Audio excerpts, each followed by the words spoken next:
Welcome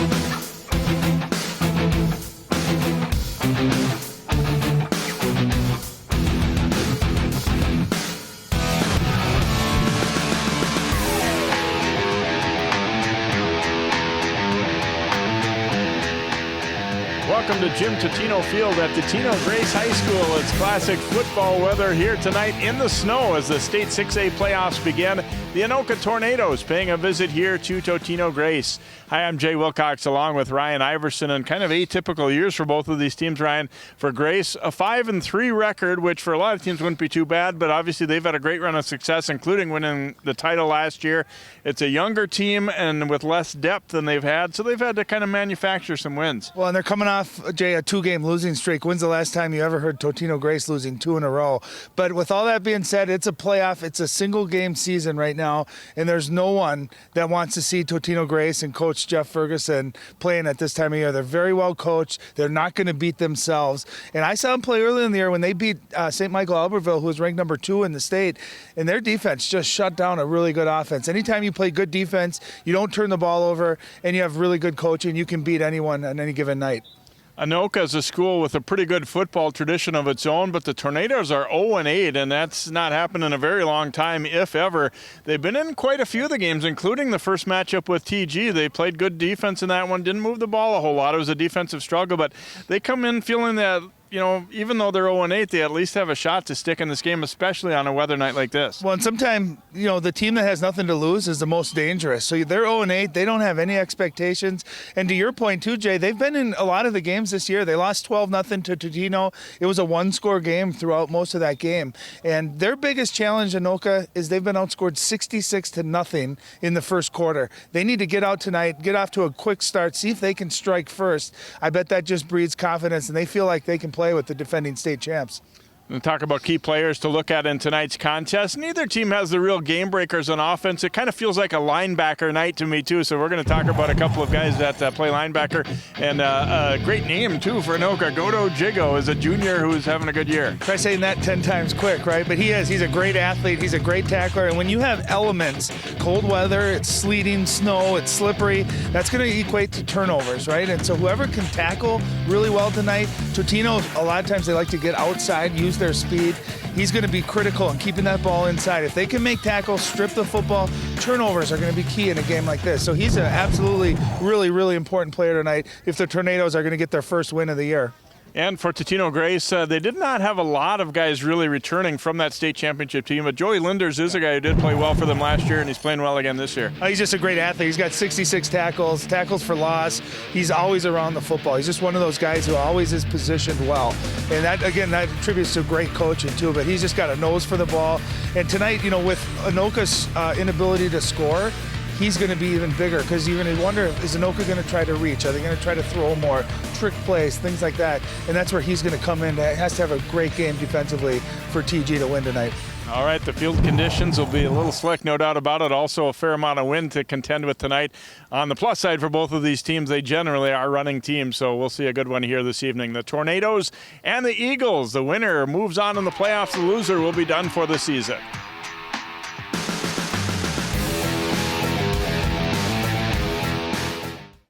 What makes your community feel like home? Is it knowing what's happening in your neighborhood? Or when people know your name? Connections make us a community. For more than 30 years, Northwest Community Television has connected citizens, neighbors, even sports fans through video. As life gets busier than ever, we will still offer you a connected community experience through CCX Media, so you can stay connected to the place you call home.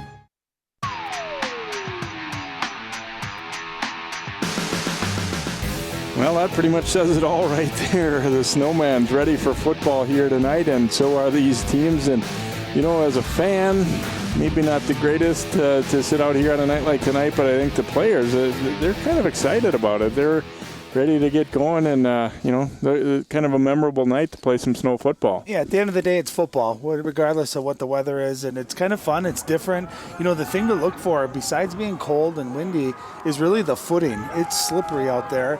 Granted, they have cleats on, but you can see a lot of guys taking a little bit slower steps. You're going to see a lot of fall downs, and you're going to see a lot of mistakes. So it's whatever team can get acclimated to it and make the least amount of mistakes is going to have the upper hand here. Yeah, you make a good point. I think you got to go, shorten up and a little choppier steps on a night like tonight. Otherwise, you're just going to take a header. No, and it does. And what it does is it can negate speed, right? Because you're afraid of falling. So you're going to see, guys being a little bit slower and taking a little bit more caution. The other thing, too, in high school football, when you fall down, your knee hits, you're down, right? NFL, you can fall, get back up. So, and the other thing, too, is obviously a slippery ball, slippery hands. So you're going to see defenses, I'm sure we're talking about, let's slam at that ball. Let's try to get it out on the ground.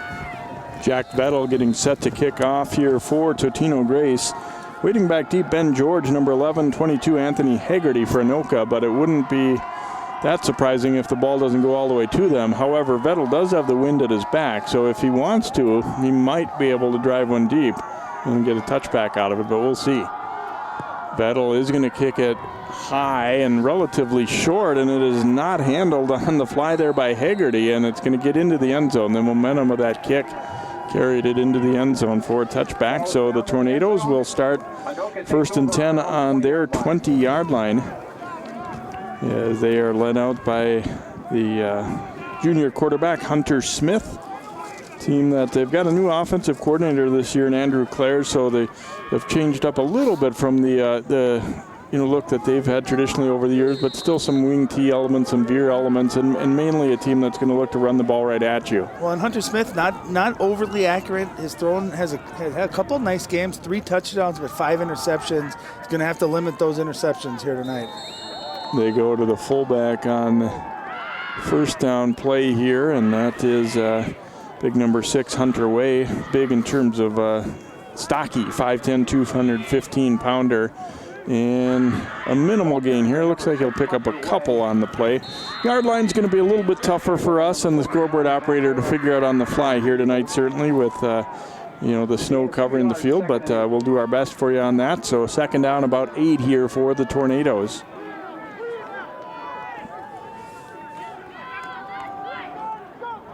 Another handoff here, and getting swarmed early on was Anthony Haggerty, the junior halfback for the Tornadoes, and that time he'll pick up about 3 more. Going to leave him with 3rd and 5 or 6. Well, number 24, Cameron White for Totino-Grace, the outside linebacker, did a nice job of turning that sweep up into the middle, not allowing him to get outside, and he had good pursuit. You're going to see some big guys. Zach Collins, number 72.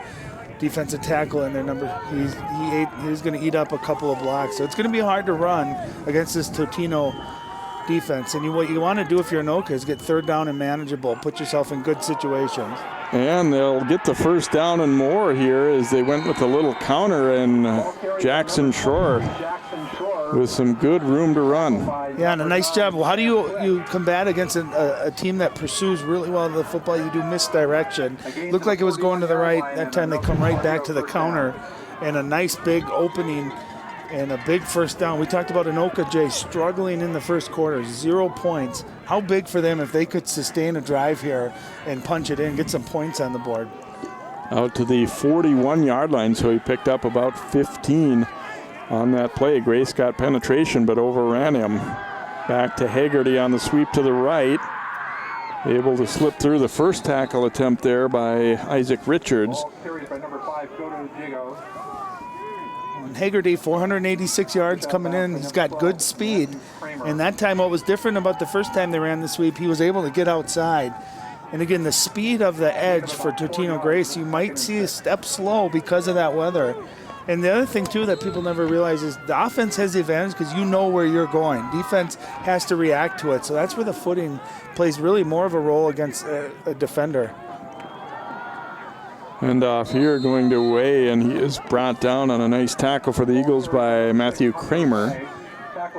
There across the way, Jeff Berkeley, 15th season. I was talking before the game. They've only had, I don't know the exact numbers, but they've only had 3 head coaches going back to the 60s at least. Stan Nelson and Dwayne Johnson, and Jeff Berkeley took over for him. And, he said it's been a challenging year. You can't make light of that, but he felt like the morale of their team has stayed pretty strong. You haven't had kids who are, breaking apart and going their separate way and not paying attention or things like that. So that part of it was encouraging. He said it's still been, fun in that regard anyway. They go back to Schroer, breaks through the first tackle and then spun down well short of the first down. Going to bring up fourth and a couple, maybe 3 here for Anoka. Well, nice job just getting through that tackle. Watch him spin and fight. And I think he got it close enough. It's going to be about a yard to maybe a yard and a half short, but right around midfield, they're going to go for it here on fourth down. This is a big play for this Anoka offense. If they can get this, convert. Going to go with the sneak, and they will get enough for the first down. Anoka pumped up. Kind of an interesting call there. You're right about at midfield. Didn't have a lot of yards to go, but you're 0-8, and you're going to just get in behind that line, and Smith able to pick up the first down. Well, we touched on it in pregame. You got nothing to lose, right? So teams sometimes when they have nothing to lose, they're hard to prepare for it because you're going to see trick plays. You're going to see things like that. What I love that they did, fourth and short, there was no shotgun. There's no nothing. It was get up to the line of scrimmage, quarterback sneak, and Hunter Smith just plows forward for a big first down. Into Grace territory at the 47. They come back to Way, and he is stacked up there. Not much happening. Ball came out, but it was already down. It looked like maybe Kramer was the first guy to wrap him up there. So very similar to Totino's offense is you're going to see Hunter Way. He's their fullback, and that quick dive play is always involved. It's always available. And really, to open the rest of the playbook up, Jay, you've got to be able to hit that dive for positive yards. So far tonight, Totino done an excellent job of getting pushed, not allowing anything on those quick dives. Give him a yard on that one. So second down and 9 coming up for Anoka. Opening possession of the night here, and the Tornadoes have driven so far from their 20 into Grace territory at the 46, and the snap was bobbled, and that means Smith had to take it himself, and he was not able to beat Kramer. So that may be the first time we're seeing the weather come into play just a little bit here as it slipped out of his fingers. He did a good job of, immediately trying to get something out of it, but it didn't work out, and he'll lose a couple. Well, it's hard to get that timing when you do that jet motion. You're trying to get the ball, and you got to hand it off so quick. He did a nice job of trying to make something positive happen, but Kramer stayed at home, and you watch him get down in that good balanced stance. Makes a nice tackle for a loss. 3rd and 11 now for the Tornadoes. We've not seen them throw as of yet. They don't throw it all that much or all that well in general anyway, and especially on a night like tonight. Smith is looking to set up a screen, floating it out to the left side. Haggerty on the catch. Haggerty fighting his way forward, not nearly enough for the first down, but he again might have him in position we're going for. It's a pretty decent option here. Oh, there's a flag on that. I think they're going to get big number 77 for Anoka. That's going to be Joey Lombard out in front there. They're going to get him for a holding. That's going to bring it back. I love that play call, Jay. You keep it simple, avoid a turnover. You let that aggressive defensive line get up the field. It was a beautiful call, just an unfortunate hold. That's going to bring him back 10 yards. Well, interesting, too, that Totino accepted the penalty. It would have been about 4th and 6, 4th and 7. Instead, they're choosing to send him back. So it's going to be 3rd and very, very long. Yeah, I don't think it was, necessarily an automatic that you would take that penalty in that spot by any means. But I think the yardage, the hold happened a little bit behind the line of scrimmage, too. So it, in effect, almost made it even a little bit of a longer seeming penalty. About a 15-yard penalty on that play. And Smith bobbles the snap again, and he's just going to have to cover it up and get swarmed. They yanked it free, but the whistle had already sounded as Collins was ripping at it there for Grace. It looked like a good snap, but that's where, going shotgun, especially when the elements are like this, it can lead to more problems. That's the second time in this series. Really, Anoka with great momentum, Jay. Both of their negative plays are off of bobbled snaps, mistimed motions, and quarterback had to keep it. And now it looks like a great call to have accepted that penalty. And the snap is high, and they're just going to have to fall on it. And so Grace will have it in great field position. Here's the weather making its presence felt a little bit, it looks like. Well, that's where, as a punter, you can pick that up and still punt it away. Or if anything, you throw an incomplete pass. That's where, I know you got to get on it, get possession of it, but if you can pick that up, throw an incomplete pass, that would have saved them, 20 to 25 yards on the play. Instead, it really acts like a turnover. And here's Peyton Schuler and the Eagle offense with excellent field position. Not a bad place to start, especially after Anoka had put together, the makings of a pretty good drive. They drove and got the field position in their way, but not for long. Here's the toss. And chopped down from behind on that carry was Carter Jam, one of the halfbacks for the Eagles, as you get a look at their lineup flashing by on the screen here. And Jam will pick up only about a yard, it looks like, on that play. Nice play by Evan Desheen, inside linebacker, coming over, fighting through some blocks. You can see Totino pre-snap motion, and they really powered on the right side there. They ran a toss. Nice job by Anoka there, winning that first down.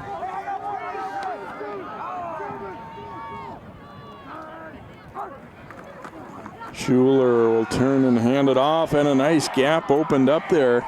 Then it closes, but still a decent gain for Zach Klossing, their senior, their halfback there, and looks like he will have enough for the first down here for the Eagles. Klossing is their leading rusher, 438 yards coming into today, 5 rushing touchdowns. He picks up about 11 on that play for a first down. And it's going to set up first and goal from, it looks like, right around the 5-yard line. Eagles trying to punch it in after stopping Anoka on downs. And Schuler looking to throw, floats it out in the flat, and that'll be a touchdown for Totino-Grace as he's able to drop it off to Charles Kamara, the fullback, and Totino-Grace on the board first here midway through the first quarter. Well, Kamara, good running back, but also a very good receiver. Had 12 catches, 95 yards coming into this game.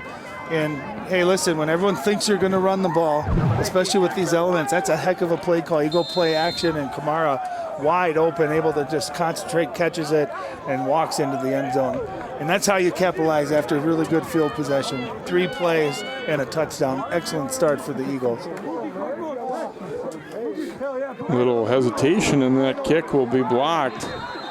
And then just down into a missed conversion as I don't think the snap was handled cleanly there, so the kicker Vettel had to hold up a little bit as we get a look at this play that puts Grace on the board. Again, you can see play action. Kamara was the fullback. Looked like he was just leading through the hole. The play they just ran and able to just walk into the end zone. Here's a look at that extra point. Pretty good snap. You can see the kicker had to pause and wait. And when it's slippery like that, a lot of times you don't get to plant off that back foot. And you can see he missed the ball high, resulting in a low kick. But what the game of football is so great, Jay, is that Anoka's 0-8, and a couple of missed snaps, a couple of holds on that opening drive, and just like that, it's 6-0. You think about if they would have been able to march down and score, what a difference in mentality that this is. So look at Jeff Ferguson's 16th season, and look at that record. And so 5-3 isn't exactly what they're looking for either. It's not 0-8, but they knew coming into this year that this was a little bit thinner group, and they were going to have a lot of new starters. I mean, they basically graduated almost all of their key players from last year. So it's a process, and it's not automatic. You don't put in a W each week because you're Totino-Grace, and they're finding that out this year. I'll bet you, though, sometimes these kind of years when you don't have as much talent, those are your best and toughest coaching jobs too. And he's done a really nice job with this group this year. You see the ball just fell off the tee there. Well, Charlie Brown was the kicker there, I think, and Lucy pulled it away as he came to it there. Good, probably a smart decision by Vettel to not follow through and kick a little short one. Yeah, it would have been. But you saw Coach Ferguson, 24 losses in 16 years. I bet this is the first time he's lost 2 in a row. And if it has happened, I bet it was years and years and years ago.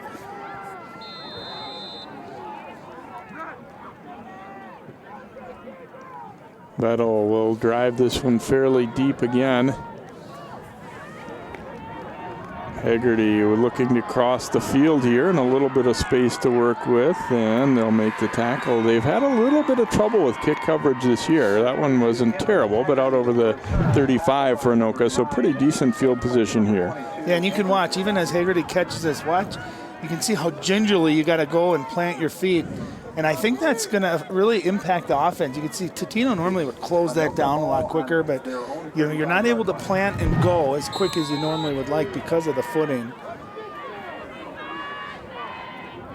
They will spot it right on the 35 here for Anoka. And Tornadoes, some encouraging signs on that first drive, although they ended up, being forced back by a penalty and then the punt snap getting away, and it didn't end well. But they had some things working prior to that, and they'll see if they can get some holes opened up for their backs again here on the second drive. Smith looking to throw on the first down play, and it is complete. Nice diving grab there. Getting down on the turf was a Micah Madgen for Anoka. Well, I like the throw here, too. Stepping into it and really put it in a perfect spot where only Micah Mayon could make the catch. And how about Micah going down low and hanging on to the football? That is a great throw and catch. However, it's going to come back. Well, we had a legal procedure against the Tornadoes. And that's the kind of play that kills you. Not only did you have enough for a first down, but now you set up 1st and 15. It completely negates a really nice throw and catch. And Micah Mayon, he's been their one really big play guy this year. 18 catches, 259 yards. So not only does he catch quite a few, but when he does, it's going for yardage. And you can see why, is he made a really athletic catch going down to get that.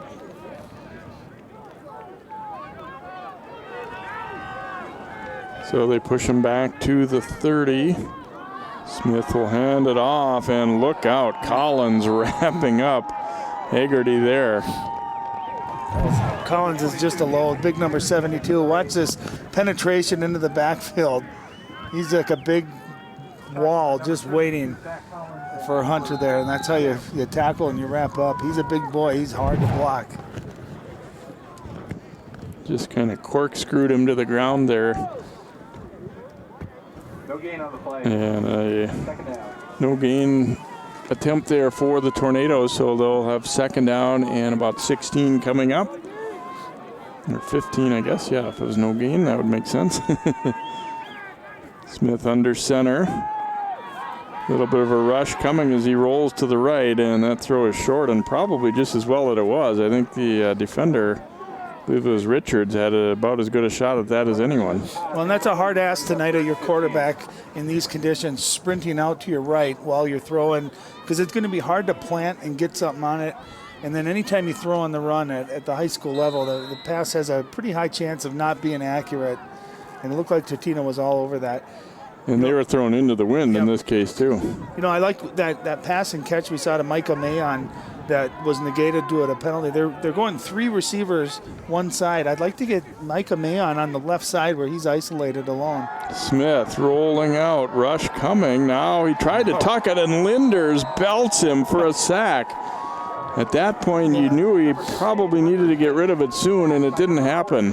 And pressure was coming on his blind side, too. You can see big number 24 coming in there.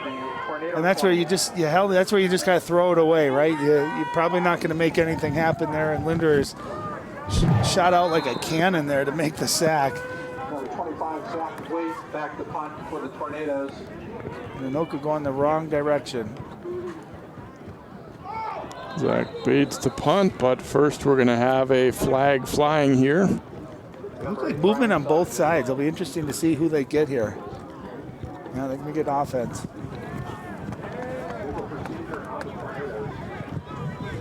So again, Jay, think of where they were after that first down throw and catch. Would have had first down right at midfield. Instead, you got fourth down and about 30. And again, Totino, barring a good snap here, still going to get really good field position. Zach Waite, the punter this time, and gets it up high and short. Very, very short, like as in maybe not even plus yardage on the punt. And the Eagles, once again, will get the ball in great field position. Don't know if it was tipped or not. It looked like, it could be just the wind. I mean, it looked like it wasn't because he got good power on it. The ball just went straight up, and you can see that wind really from our TV screen here blowing left to right. As soon as that ball hung up, it was traveling backwards, and even better field position here for the Eagles, who are going to look to capitalize again with a very, very short field. It's one of those nights where taking the wind is probably as good a thing as any for either team here. Here's the handoff, and stopped short of the goal line is Clausing, but he got a pretty good positive push on that left side. And it will bring up second down, goal to go here for the Eagles. Not only are you obviously losing momentum offensively, but you also set your defense up to really have a long night, right? Their defense has been solid this year. Not great, but not terrible. Averaging 27 points.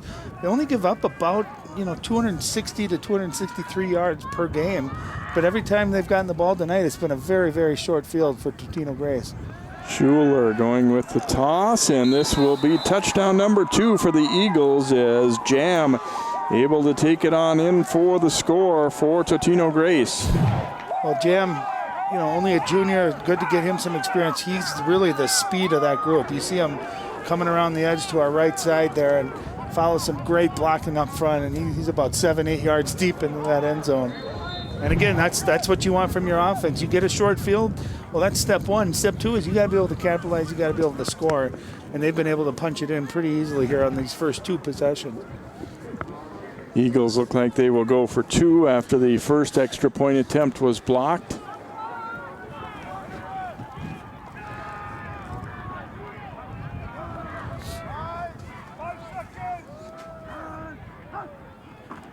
Schuler fakes the handoff, now in trouble, hit as he throws it up, and it is picked off, but can't return those in high school ball, so the pass failed in a normal game situation there. Dean Cole would have been looking at a nice long run the other way.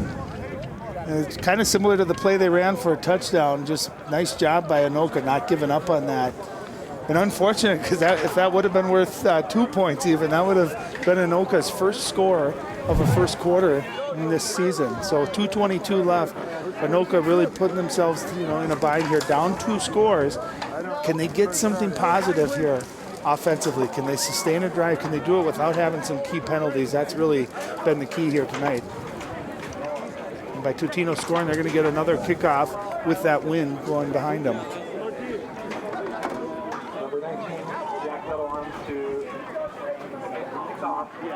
Snow has continued to fall, maybe not quite as heavily as it was, but it's blowing around a lot, and obviously it's affected the kicking game a little bit early on here and handling some snaps as well. As you can look at Carter Jam finishing that mini drive there for Grace. They're not going to end up with a lot of yardage tonight because they haven't needed to. I mean, they've gotten great field position twice in a row. Yeah, the first one was within the 20, and that one was, I think, within the 10. Yeah, so. From the 8 they started. And this kick's going to get on the ground and just kind of skid to a stop in the snow there as Haggerty picks it up. Up the sideline he goes, and Haggerty has some room and brought down kind of last man there. Alex Bergman able to make the tackle, but Haggerty did a nice job of getting to full speed in a hurry here, and it almost looked like Grace was surprised that he hugged the sideline like this. Well, I was going to say let that roll, but you could see it just died. But I love how Haggerty, nothing fancy, he just used his speed, and really a great touchdown-saving tackle there. But again, very good field position right at center, right at the 50-yard line here. Anoka's got to be able to capitalize and get some points on the board, just for, if nothing else, for their morale.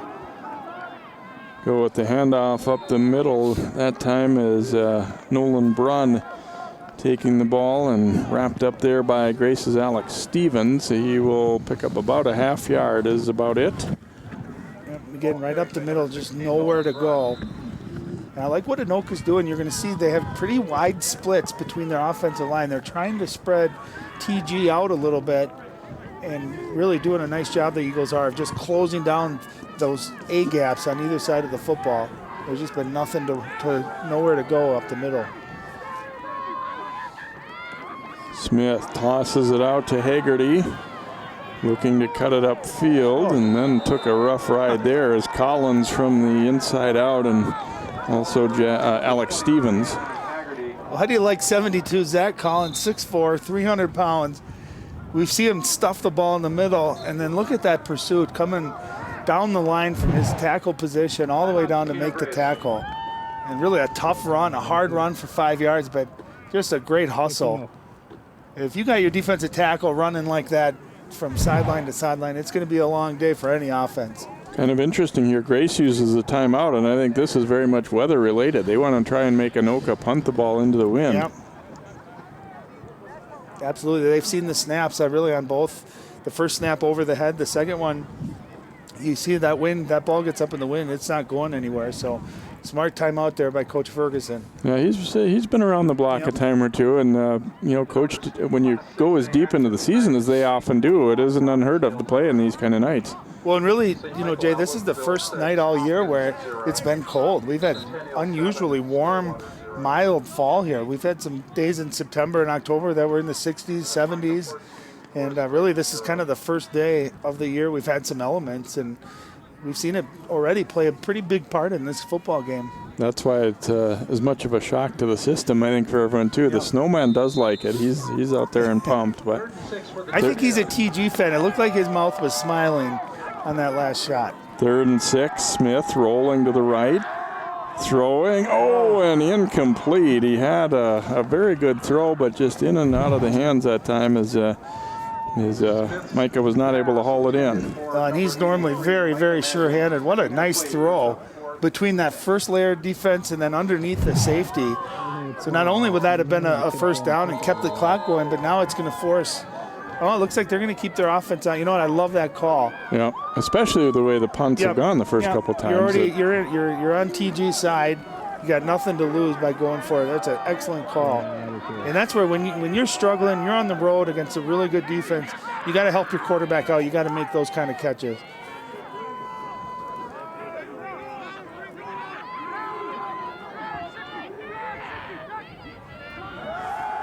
Smith looking to throw and incomplete, and Grace will take over. Throws a little behind Grant Olson there.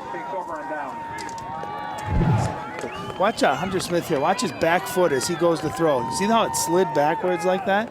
And that's the kind of thing that maybe a viewer doesn't see, but that's how it impacts this football game. So instead of being able to plant and drive that ball, and he's throwing off his back foot sliding, and on a play like that, he's shown to be pretty accurate. That one just a couple of feet behind the receiver, and that results in a turnover on downs. And that's where the surface, this field, really will come into play, is just little simple things like that, where you can plant, how you can cut.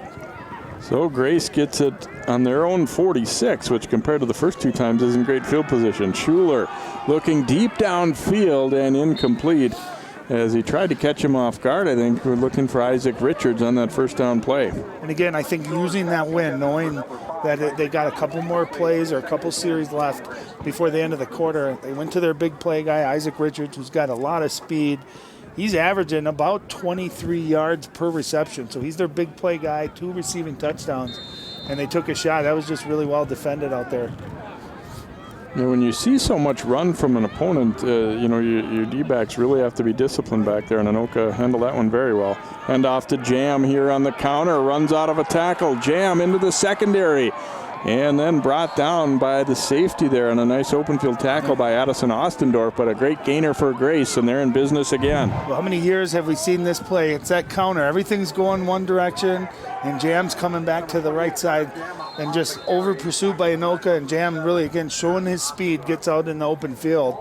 And you see him put 2 hands over that football as he knew contact was coming. Again, not wanting to put that ball on the ground. That's a big-time play. Gain of about 29 there, down to the 25-yard line of Anoka. Schuler handing off to Jam, wrapped up, got away from the first tackler, and then rolled down by Dean Cole. Boy, he was hit immediately and somehow shook off this first tackle attempt right there. You see Jackson Hecht there, number 82, getting great penetration. He just timed it up. That was that jet motion, and he knew when the snap was going to go, and he just beat his guy right off the line of scrimmage, used his quickness. That's a heck of an effort for a 4-yard loss, too. That could have been even worse. And to hang on to the ball when you hit that soon, too. So 2nd and 14 now for Totino-Grace. And come right back to Jam on the handoff here, brought down by the Tornado Scott Springer. And the quarter will come to an end on that play. So Grace taking advantage of some weather and a couple of Tornadoes mishaps. Our score after 1 is Totino-Grace 12, Anoka nothing. We'll be right back here on CCX Sports.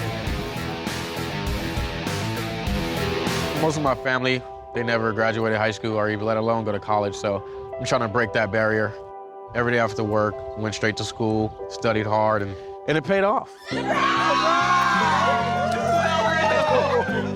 I could not have done it alone. I see the future is really bright for me. The high school diploma is just added to the confidence, and now I feel unstoppable.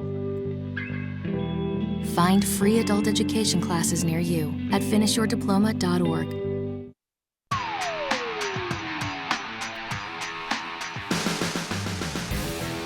Welcome back here to Totino-Grace. Snowy, windy evening here, and the Eagles have taken advantage of having the wind at their back in the first quarter, and they grab a 12-0 lead on a couple of very short touchdown drives after Anoka had a punt snap that went over the punter's head on the first one, and the second punt was for negative yardage, actually, and gave Grace a couple of great field position. Now they have the football again here in good position to begin quarter two, but first we're going to have... Is this a timeout taken? No, issues with the clock. And actually, I think Anoka was lucky because it looked like Totino was trying to get them off sides. You know, 3rd and 10 here from pretty short field. You don't got to get it all back here. You just need 4 or 5. Give yourself a chance. And here's Klossing on the handoff, and he is going to get it all on this one. Touchdown, Totino-Grace, as he races in from 25 yards out. And Anoka now staring at an even bigger deficit here. Grace well blocked. Boy, this hole just opened up. Yep. It's like they weren't expecting that at all. And touchdown run was easy there. All you have to do is make sure you don't slip in the snow. Well, and that's why I think, remember when they ran the counter a couple plays back? I think that does a number on a defense, because normally you'd over pursue and you'd be flying down the line trying to make that tackle, but I think they're so cognizant of that counter coming back that maybe it holds a couple of linebackers just for a second. And you can see Clausen, when he gets some daylight, he's a very speedy guy, and he just goes untouched into the end zone. And off here we'll go to Jam, and he gets in with ease as well. So they convert for the first time here. Jam with a 2-point conversion run for the Eagles, and they will take a 20-0 lead on the first play of quarter number 2. Well, here's a look at that touchdown again. Really well blocked, nice cut, and untouched. You see the blocking down the field. If you can get your offense alignment to that second level, it's usually going to be over. And then the 2-point conversion, watch Jam. It looked like there was nowhere to go, and then watch that quick lateral cut. He goes north and south extremely quick, and he's not that big, so sometimes he's hard to see when you're a linebacker coming down that line, and he just cuts north and south, walks into the end zone. And a nice drive. You know, Totino not accustomed to having to drive longer than 10 or 20 yards, but that time they did it. And Zach Clausing having a very nice game here in the snow. We talk so much about footing for the the guys out on the perimeter, but even for the linemen, you have to be very sure of yourself on that too. And it's hard to get much push if you're not feeling, both your feet underneath you too, so they have to be cognizant of that as well, and that time obviously very well blocked. Absolutely. And for a receiver too, right? Standing and planting, trying to go one direction, even if, offense is such timing, especially throwing and catching, that if it's off even just a step, it can make a big difference. Bettle this time will boot it on the ground here. Garrett Berg taking it for the Tornadoes, so obviously different strategy into the wind than with, and wisely so. And I think that's something that's come a little ways in high school football too, and that you've got a little more work put into special teams and things like that. It isn't just here, put the ball on the tee and kick it the same way every time or to the same location on the field every time. Well, and not only is it smart keeping it on the ground because of the wind, but the last couple of kicks, we've seen Haggerty really have nice returns, and you see he's got the potential to make a really big play in special teams, so you avoid kicking it to him as well. Tornadoes football on their 37, down 20-0 here very early in the second quarter. Smith will give it off to Haggerty, spun away from the first tackle, and then brought down there, getting out for Grace. Making that stop was, it looked like a duo getting to him there. Mark Berger, one of the guys. Berger did a nice job staying home there. And I like how Haggerty, too, he's 2 or 3 yard gain there, but he's slippery. I mean, you see him spinning, and he's fighting for those extra yards. And now, too, with Anoka, with the wind, you've seen Hunter Smith have a nice arm. Are they apt to maybe take a chance, maybe a little play action themselves, see if they can get a big play using that wind behind them? 2nd and 8. Here is Smith, a pump fake. Now brought down, a one-armed sack that time for Cameron White as he got a hold of the arm and was able to yank him down. You know, and watch Hunter Smith right here, the ball has to be gone. He's holding it just a little bit too long against a good defense. You know, you're not going to have 4, 5, 6 seconds to hold that ball. He's got to pump fake and get rid of it. And the worst that can happen, you throw an incompletion. You can't keep taking these sacks and these negative yards because now you're in 3rd and 15 against an aggressive and smart defense, and that's a recipe for lots of punts. Smith will keep it himself following the fullback in, and he is knocked backward and knocked down. They never really wrapped him up, but just driving forward, and the momentum knocked Smith off his feet. Luke Kubish and crew there to help make that a difficult run for Smith. He got a couple of yards, but obviously they needed a lot more than that, and they will be back into a punting situation again. Zach Waite, the punter, and it's been an adventure. Now, obviously, he's got the wind with his back, so if they get a clean snap, he's got a chance to drive this ball a little bit. And also watch the footing, too, as a punter. Ooh, it was a low snap. Nice job. And he gets knocked into, but it was a clean play, they say, as the return comes upfield. Ooh, my. Tremendous collision there on the return as hanging on to the football nicely. There was Evan Spivacek there, and there you get a look as the wave ran into him. Great job of getting that punt off. And watch 2 Anoka guys right there. They run into each other. That's a heck of a collision. Good to see both of them getting up. Look like they're just fine after that. But, you know, even with a good punt like that, you know, still Totino is getting the ball right around midfield. And so far, Anoka hasn't shown that they've been able to stop this Eagle offense. Spivacek, besides doing a nice job hanging on the ball, did a nice job getting out of the way so the 2 Tornadoes could collide too. Yep. Pitch goes to Jam. And not a whole lot doing. Hanging on around his ankles was Jigo there for Anoka. He'll pick up a couple on the play. Yeah, they run that pitch, and then this is a lot of times where you'll see that fake pitch, and they'll come back again with that counter. I wouldn't be surprised to see that one coming up here in the next play or two. Anoka doing a nice job of pursuing on that sweep, not allowing that ball to get to the outside.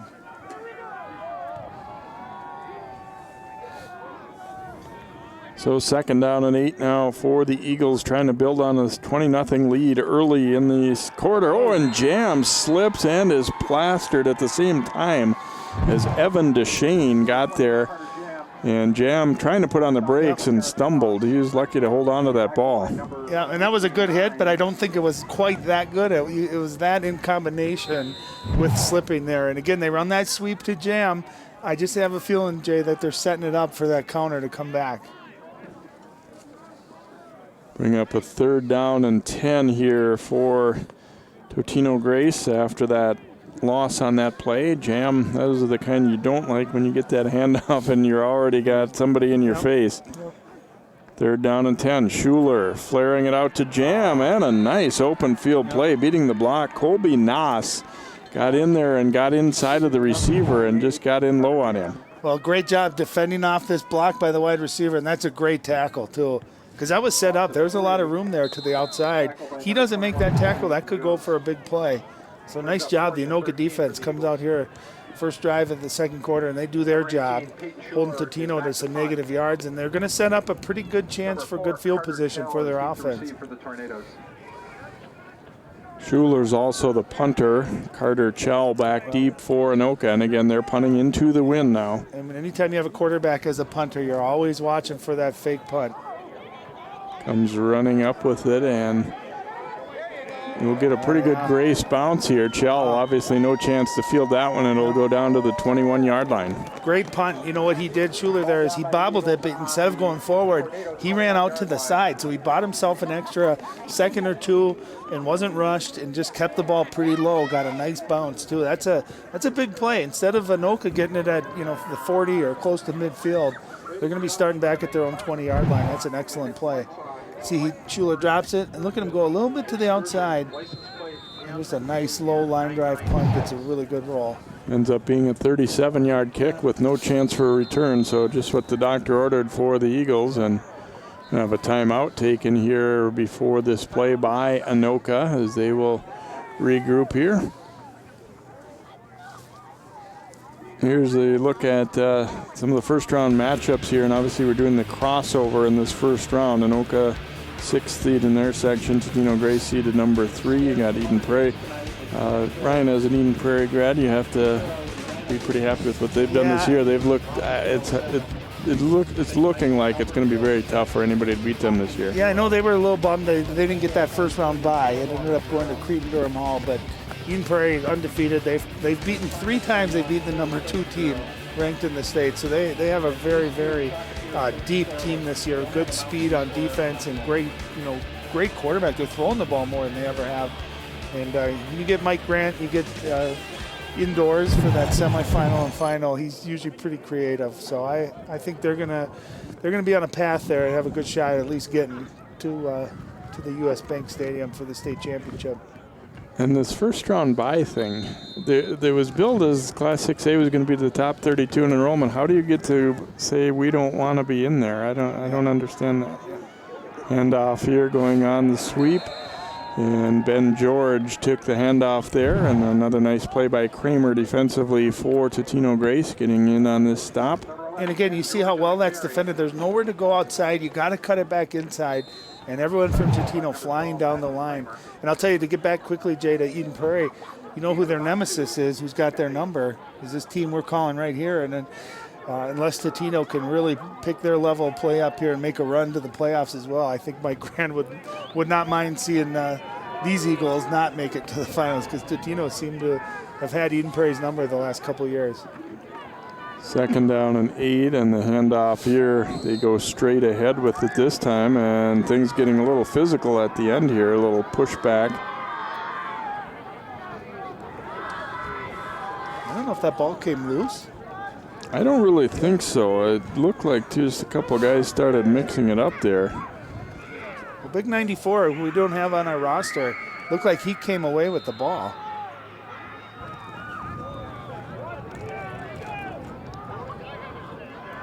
Well, either way, I like at least Anoka. They're going forward. They've ran the ball twice here, no penalties. They got a 3rd and 5, 3rd and 6, so it's a manageable down and distance. It's a big first down. They got to keep the chains moving and not give the ball right back to Totino on a short field.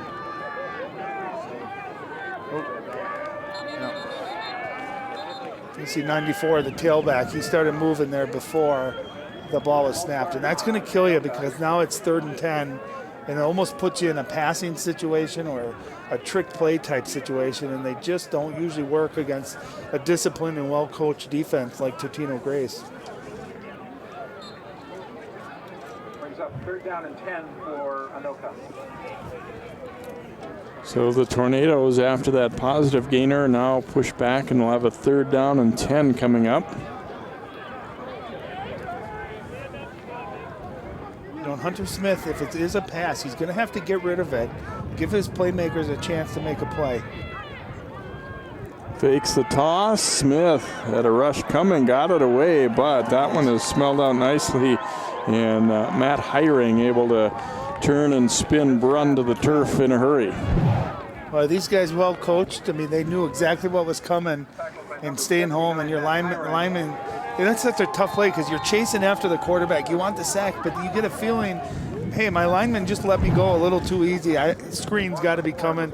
He retracts, he goes back, makes a play. That was a big-time play. Short loss on that one, so Wade on to punt again here. And we had movement again here against the Tornadoes, having a little trouble staying still during that snap count on the punt. Another one that's going to move them up 5 yards, move them back 5 yards. And I'll tell you, Jay, when you're 0-8 and you're on the road, you got to eliminate those kind of plays, right? You got to eliminate any kind of penalties that are moving you back. It was 3rd and 5, and they had some positive plays, and then again a false start here, a false start there. We saw a holding penalty on another big gainer. You just can't have those types of plays. and expect to win. High punt, Suggs coming up, and it slips right through his hands, and then he takes a hit, and then he is ridden down hard as Evan DeShane buried him. And Suggs, I think, learning right there at that point, you might have to think about just falling on it. Evan Airplane, watch him come flying into this play. And kind of casual, too. That ball's a live ball right there. You see a little casual, takes this kind of, watch 58 just come flying into your screen. Yeah, that's a big-time play. We've had some hitting here going on. No question about it. You like to see those hits. So Grace football at their own 45. They have definitely had the battle of the field position on their side here this evening. Handoff up the middle with it. And trying to stiff arm there was Kamara. He will pick up 3, maybe 4 on the play. And again, he's their fullback, and he's always that potential threat. You see the motion coming. Everyone's thinking, here comes another sweep. And you got to do your job up front. You got to close down those gaps. Otherwise, that trap can kill you. And again, even though I'd say that was a win for Anoka, I mean, that's a 4-yard gain on first down. And that's a win usually for an offense. A little over 3.5 to play here in the first half. Totino-Grace leading at 20-0 here in the first round of the 6A playoffs. They go to Jam here, and he is ridden down. He was able to shake off a first tackle attempt, but a couple more guys in the white jerseys were there waiting for him, and Murphy and crew able to finish him off. As you see, he got out of that first one, but in a way he was getting past the rest. And well, I'll tell you, Jam's getting the majority of the carries here tonight, too. Be a short loss on that play of a couple. So the Eagles will face a 3rd down and 8. They try and keep this drive alive here.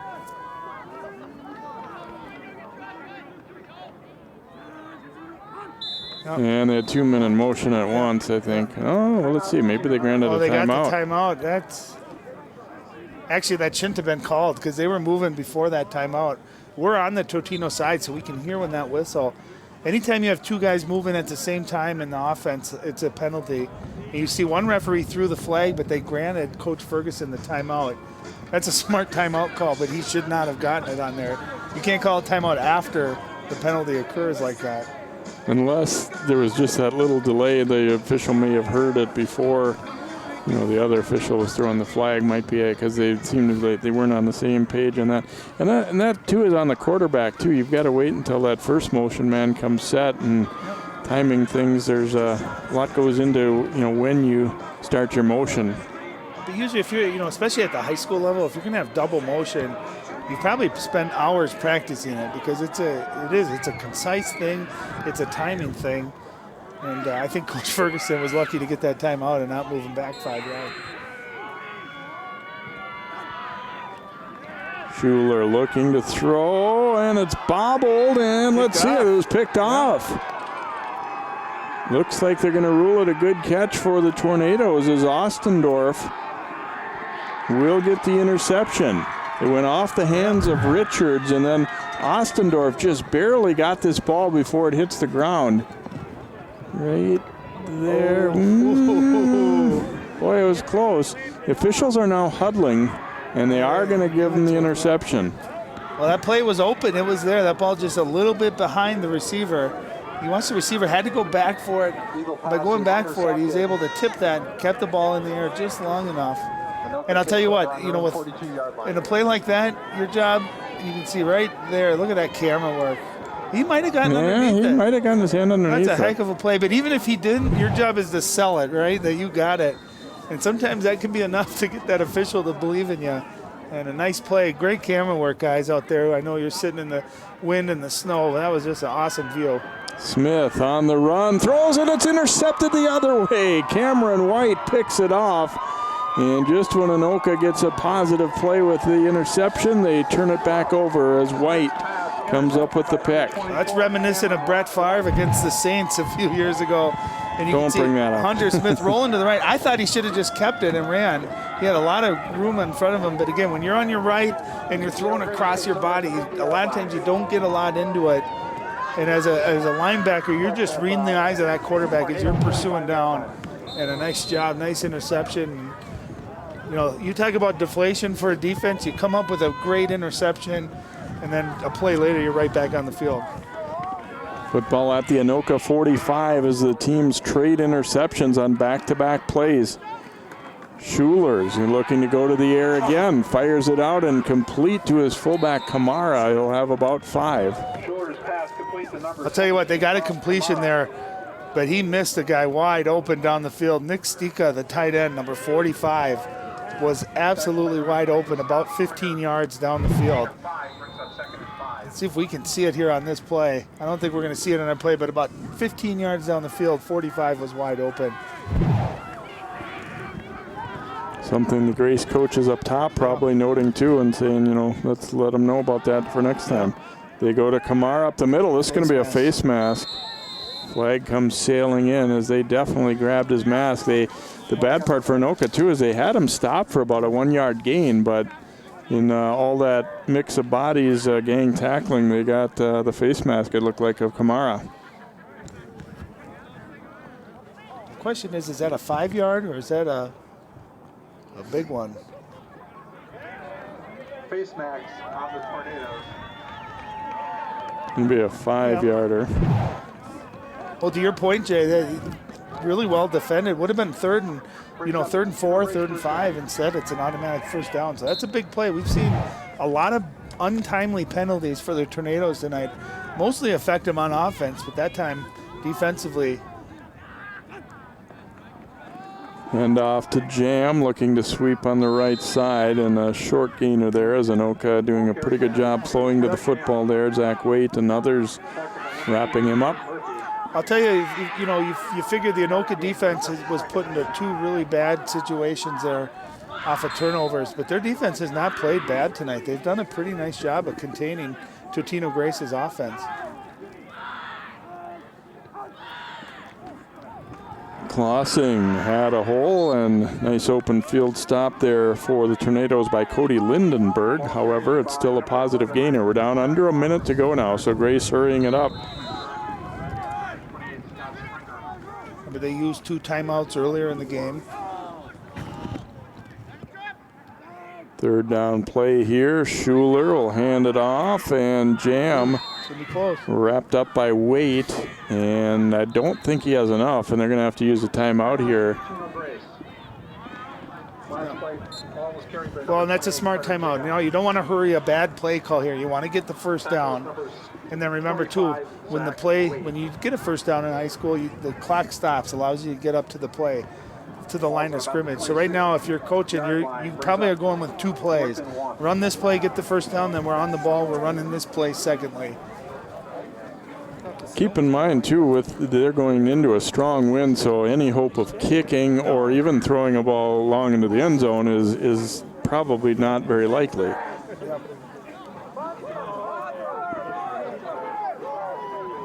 In fact, I'd say almost certainly they wouldn't attempt a field goal here, even if, I don't even think if they were at the 5-yard line that they would be very confident in it with the way the weather is here tonight. They're putting their short yardage unit in with some big bodies, I think, going to be in the backfield. And you expect a run up the middle using those big bodies, but this is another time where you see Totino-Grace, a lot of times they'll use this as play action. Everyone in the building thinks you're going to run. You end up going play action. And they go with the toss. Some room to run here to the outside. Was that a legal block? It's going to go for a touchdown. I don't know how that wasn't an illegal block. Ryan Suggs taking it on the reverse, and he will take it in for the touchdown. Well, you said maybe this will be something different than a run up the middle, and that's exactly what we got. And you see Suggs. I like that it was a non-call because it looked like he was tripping more than anything, but from the aesthetics of it, it would have been an easy call for the referee to make as a block in the back. So hats off to a great referee crew there not calling that. And the 4th and short, I think everyone gearing up for something big up the middle. They come with the wide receiver reverse, and just a great play call and even better execution. And the ball loose on the ground. Vettel picks it up and almost made it. And Jigo able to trip him up before he could get in. He got jiggle with it on that one. I thought that was going to be a 2-point conversion. A heads-up play. See, the ball just kind of dropped, and it looks like he's going to get there, but Jiggle runs him down. That's a great effort. It might not have any impact on this game, but that saved 2 points by Jiggle. That's just great effort. Interesting that Totino decided to kick it anyways into the wind. I thought maybe they just would go for 2 anyways. I think with the wind and the footing, I think you're going to see both of these teams, if they do score, you're just going to go for 2 points. You got a better shot of executing. 26-0 Grace. After that touchdown, and kind of a deflating one for Anoka. They had them in, a spot where it was 4th and a yard, and you're also thinking even if they get this, they probably are going to have trouble, getting much more done with the time remaining, and instead they get the reverse for the touchdown.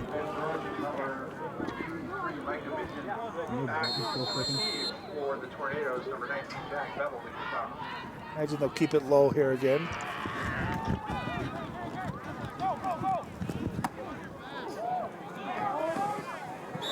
And a nice skid to a stop there as Lindenberg returned that one for the Tornadoes, and only 23 seconds remaining here in the first half.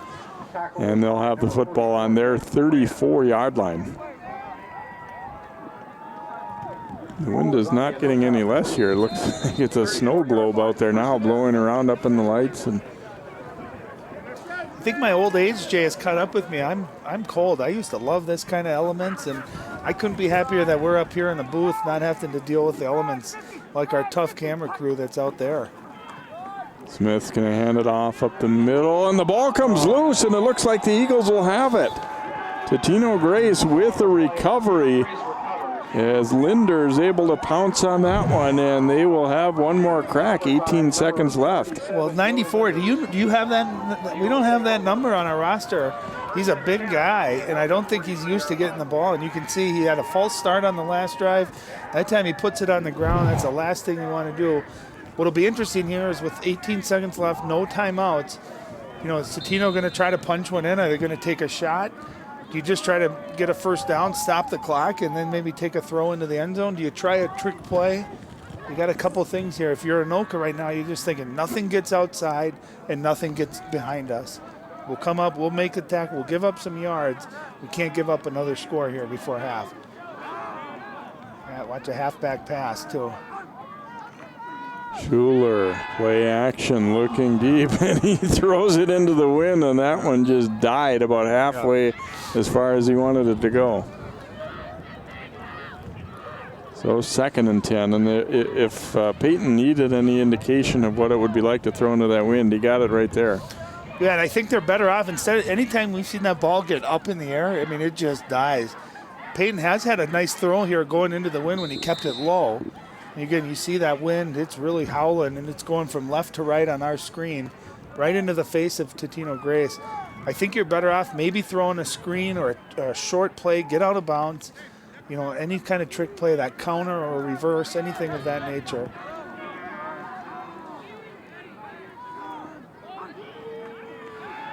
Schuler looking to set up a middle screen, and it's incomplete pass. Is knocked away, and a hard hit received there by Stika as he tried to haul that one in. Solid job getting up on him by Lindenberg there. Yep. Nice job by Anoka staying home. I like the play call, I like the screen. With going into the wind, up 26-0, you don't wonder if you just run it up the middle here going to halftime.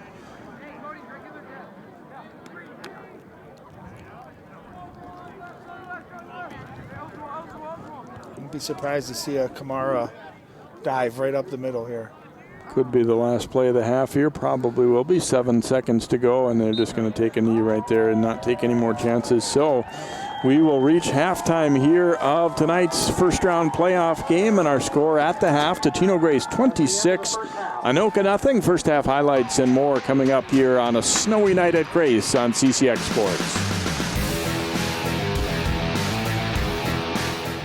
I adopted Bento in 2010 from a shelter. As it turns out, we have very similar personalities. And this cat makes me make art because he's always motivating me to take pictures of him, to draw pictures of him. He just is motivating artistically. It's just that simple. Well, he's my best friend, but a lot of people know him as Keyboard Cat.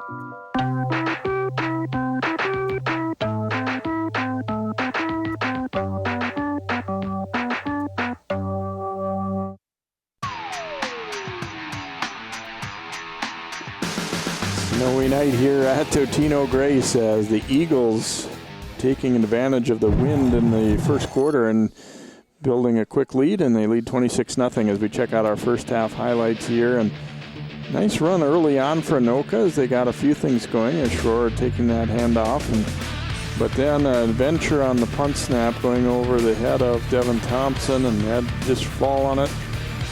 Flossing able to punch it in for Totino-Grace as they took a quick lead. And here's the touchdown to Kamara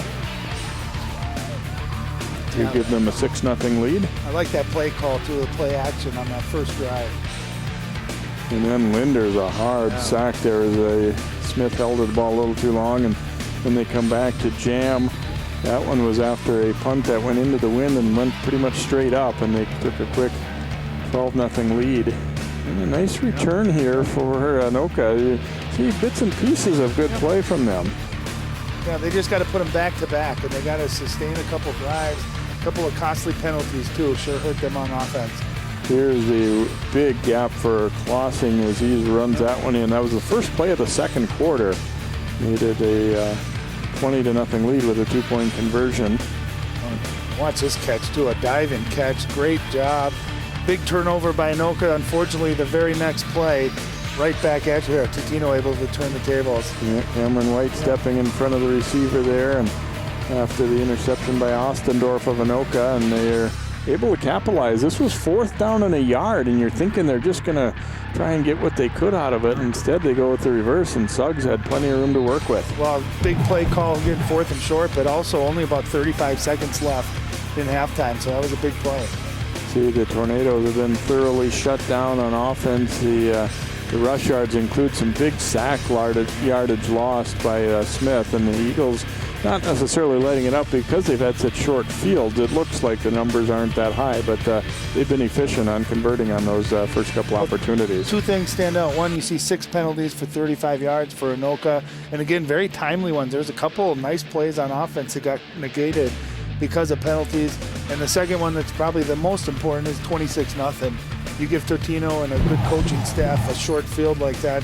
And when we say short field, we don't mean at the 40 or midfield. We mean within the 20-yard line. And you give them 2 easy scores like that, it can easily snowball into a big number, and that's what you see here tonight. And snowball is an accurate term for this evening here. Well, we'll hope the weather doesn't get any worse. It may not get much better. Now he's got a little friend down on the sideline. 26-0 Totino-Grace. We'll be right back here to Fridley. Every time I hear the alarm bell go off in school, I think it's an air raid. A lot of houses in our neighborhood have been destroyed. I like to close my ears and sing songs whenever the bombs come close. I'm worried our new neighbors won't like us. But I know it's all gonna be worth it. I just want my family to be safe. But these are not my words. These are not my words. These are not my words.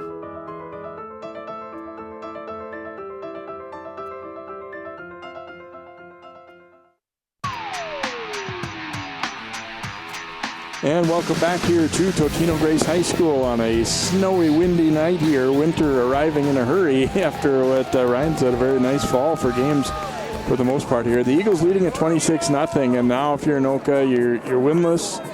You've fallen behind by 20-plus points here. It's a terrible night. Now it's kind of a gut check time. Either they come out and try and claw their way back in, or you just kind of accept it. Yeah, you don't really have another choice, right? It's halftime, and I think too at halftime of a game like this, you get to the playoffs, all your seniors for the most part are going to be done playing football.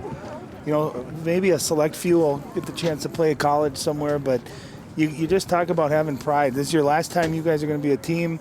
Last time some of you seniors are ever going to play football. Go out there, don't leave anything on the field. Play your hearts off, and sometimes that's all the motivation they need to hear. And we certainly hope they come out to give it everything they got. And if you're Totino-Grace on the flip side, you want to bury them right off the bat here. You want to drive down, get a score, and suck any momentum that Anoka might have picked up at halftime. Ryan Panuski will kick off here for the Tornadoes as Grace gets the football to begin half number 2. And you also, you're looking ahead, you want to play a sharp half if you're Grace too, just for future as well. You don't want this to be just kind of turn into a sloppy, let's just get it over with kind of thing. No, you're building for the next game and the next game. So absolutely, you're working on execution. You might try a couple new wrinkles, and at the other time, you don't want to put too much on tape either for other teams to see. So you're probably not going to have to show a whole lot, but you definitely want to execute well, build some good momentum going into the next round.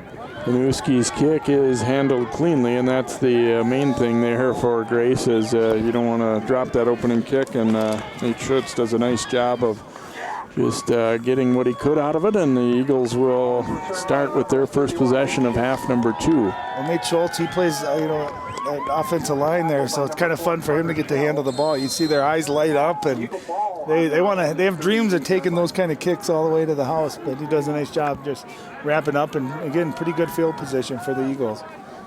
Peyton Schuler and crew out there at their 37 to begin this second half.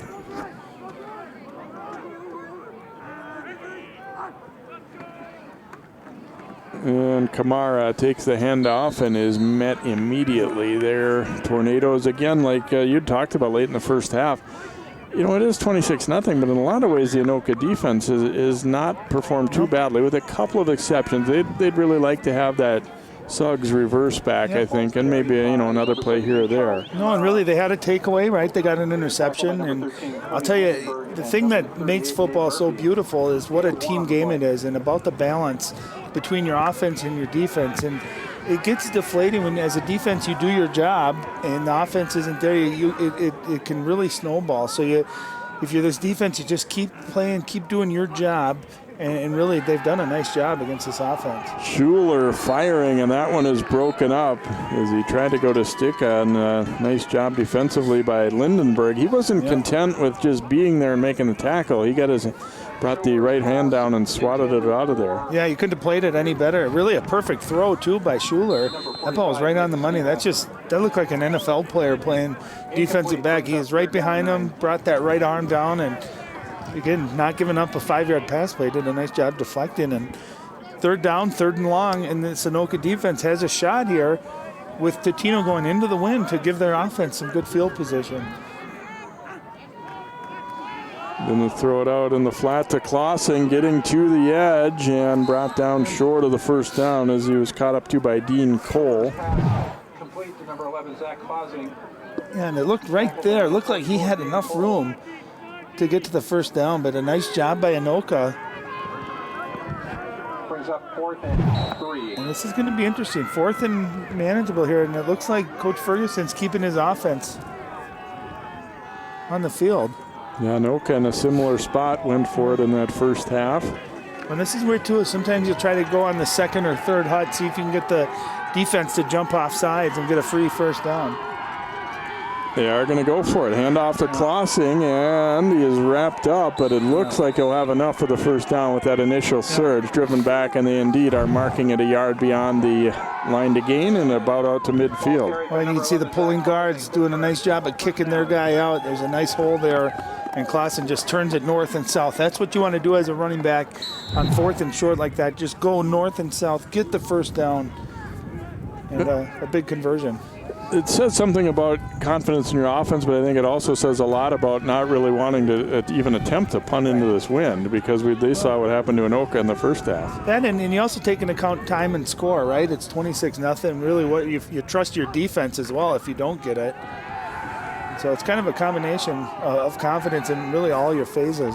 Schuler throwing on the run, and he got buried as he tried to hit Kamara, but couldn't. The rush arriving, and Schuler felt it and got rid of it just at the right time. As you can look at Jeff Berkeley, Tornadoes coach, and obviously they have a team that's had, maybe not as much success as Totino-Grace in recent years, but definitely have had a very good program going back, as I talked about, through the years, and won a couple of state titles, and they've been consistently a team you could respect and know that they're going to give you a tough game. And this year has just been a little bit different for them.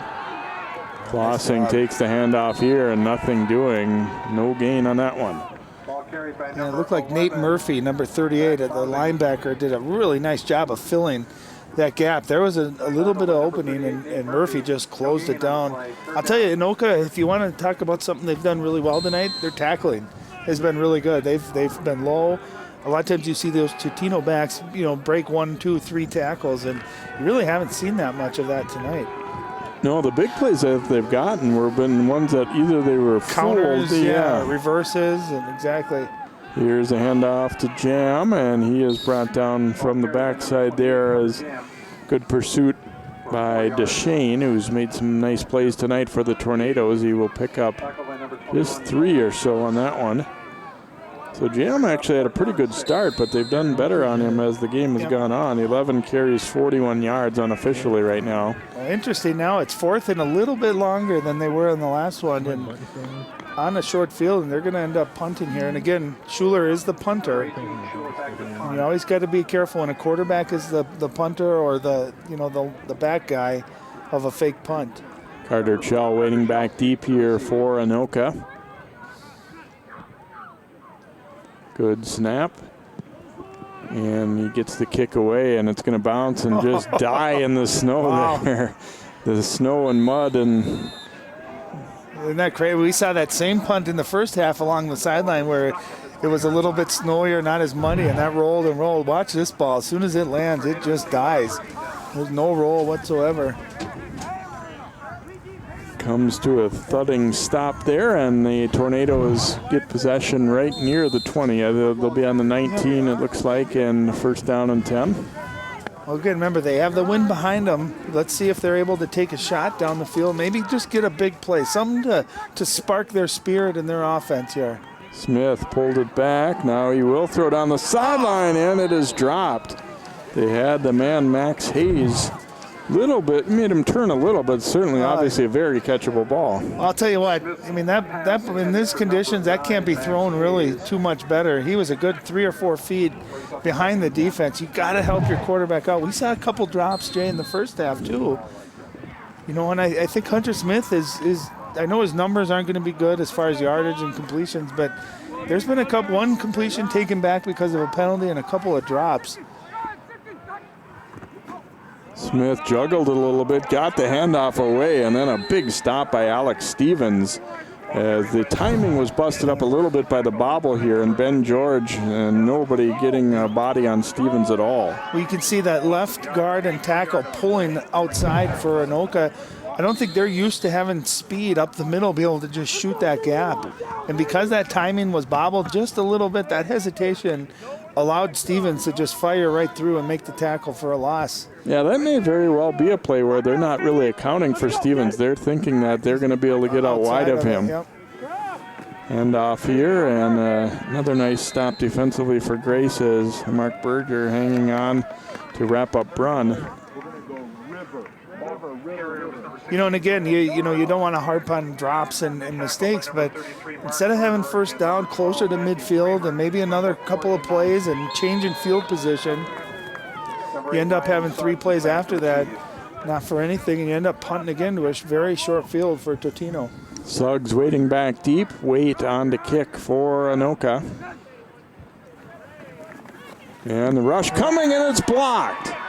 Linders with the block, and it will be Eagles football right there as they have put some pressure on a couple of earlier ones, and Linders smothers this one. Yeah, they were getting close earlier into it, and that time Linders does a nice job.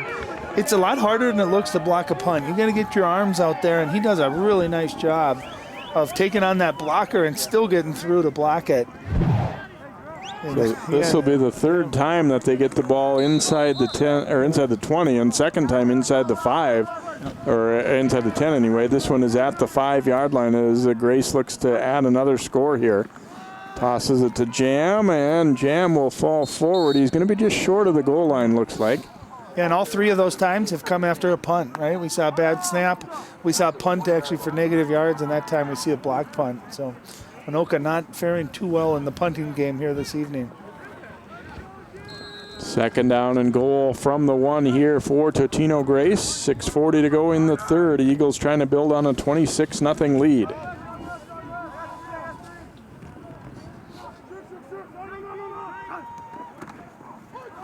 Schuler giving it off, and haven't seen a signal, did not make it.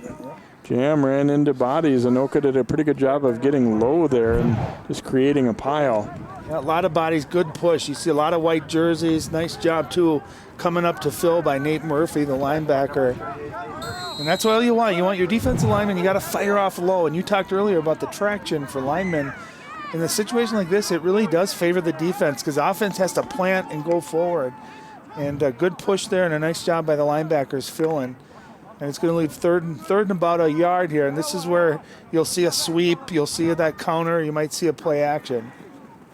Instead, they hand off to Linders, and he will go in for the touchdown. So Linders, primarily a defensive player, and obviously blocked that punt. So they reward him by handing him the ball, and he gets in for the touchdown. Don't you wonder if that actually conversation does go on? Like, hey, Linder had a great block. Should we get him in there and let him finish this play off?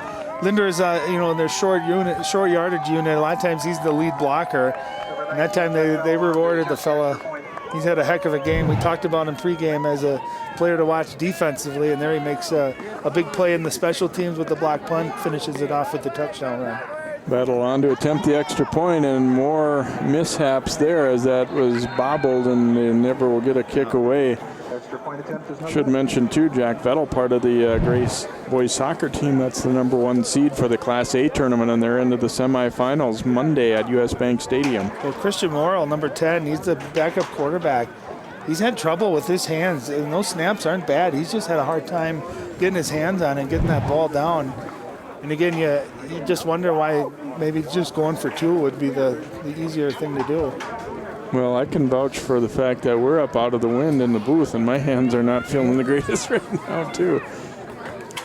But you might think, with these elements that the snap would be bad, or those snaps have been pretty much right there. Just a little bit tricky getting that ball down, especially when it's wet. And to your point, when your hands are cold, they don't bend quite as good, and you don't have the same feel that you normally would. So people talk about the elements, and it's like, yeah, it's just part of the game. But it really, there's a lot that goes into it. In a lot of ways that cold weather and snow and precipitation can really affect football games. Vettel will kick it off here for Totino-Grace into the wind. When they were kicking in this direction the first half, he just didn't attempt to put the ball up into the air. Just kind of drove it low. And we'll see the same here as this one fielded cleanly on a bounce there. And out over the 40, close to the 45, is Lindenberg for the Tornadoes, and Cameron White gets up hobbling, unfortunately, for Grace. And that's something that you always worry about in a game like this when you're up big. The question always, how long do you keep your starters in? And you hate to see any type of injuries. Really, when you know the outcome of the game is probably decided. And that also goes to you got to keep playing hard. Injuries happen when you kind of let up a little bit. You don't play as hard. So you got to keep going like it's 0-0. Ryan Tigner had an interception return for a touchdown to seal the win for Grace against Anoka in the regular season. Is out with an injury, not playing here tonight. He just had surgery. Go with the toss out to Ben George here for Anoka. He'll pick up about 2, maybe 3 on that toss sweep. Nice job by the Eagles. It looked like he had some room out there. It looked like it was pretty well blocked. And I'll tell you, even when plays look positive for the Tornadoes, Eagles doing a nice job of just pursuing and getting the tacklers, getting the ball carriers down to the ground. Good tackling by both teams tonight. Go with the reverse, the play we saw earlier work for the Tornadoes, and that'll be not quite enough, it looks like, for the first down, but Jackson Schroer taking that one. Well, he's a big kid. He's 6'3", 215 pounds. You see he gets up limping a little bit. But he's got some good power, some good size. And again, you take advantage of the other team's strength, which is speed and pursuit. And that time, a nice play call, and they got a pretty big chunk. Maybe their biggest run I've seen maybe since that first opening drive they had. Up the middle they'll go. Brunn is brought down early. Nice stop there by Kramer, and it's going to leave him a little short of the first down. He got about a half yard, and they're going to be 4th and short, and obviously with this score, no reason not to go for it here. Just great tackle. You see number 12, Matthew Kramer, just flying in there. And it looks like they're going to send their punting team out. And this is where, this is a perfect fake punt situation. You got 4th and short, middle of the field. You're already down big. What do you have to lose? I would not be surprised if you see a fake punt out of this. And that's exactly what we get, and they will get the first down with ease. And down out of bounds goes Lindenberg. A little surprised that Grace wasn't a little more ready for that, and he got to the outside easy. Yep. Nice play call.